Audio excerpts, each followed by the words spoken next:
Nous ouvrons avec cette intense activité hier au cabinet du Premier ministre, Rose Christiane Osukara-Ponda, le numéro 1 du gouvernement qui a eu une séance de travail d'abord avec le ministre délégué aux eaux et forêts, Charles Veila, et ensuite avec le ministre des Travaux publics, Léon Armel Bunda Balonzi.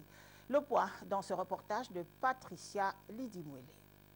En première heure de cette audience avec le Premier ministre, le volet forestier aura minutieusement été examiné par tous. Secteur prioritaire dans le cadre de la relance de l'économie, les projets relatifs sont passés au peigne fin. Dans le cadre, n'est-ce pas, du plan d'accélération de la transformation, il a été mis en place un certain nombre de task force, n'est-ce pas, dans des secteurs bien particuliers.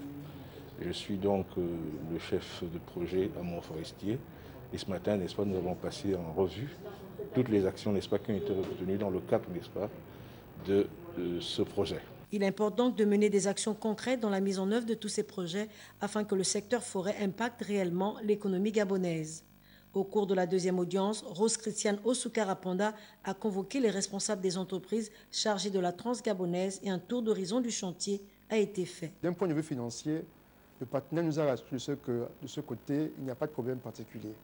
Sur le plan purement technique, depuis le lancement donc, de ce projet, ce temps a été mis à profit pour que l'entreprise fasse venir son matériel de l'étranger. Le matériel a été mobilisé et en ce moment, la base vide est déjà effective sur le chantier, au PK50, et l'entreprise a aussi installé son unité de concassage ainsi que d'enrobé.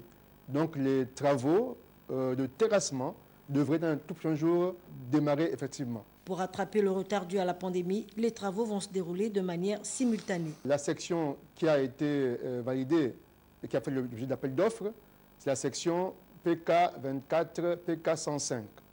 Et les travaux vont commencer effectivement au PK50 jusqu'au PK75 d'abord, dans un premier temps, et ensuite du PK75 au PK105.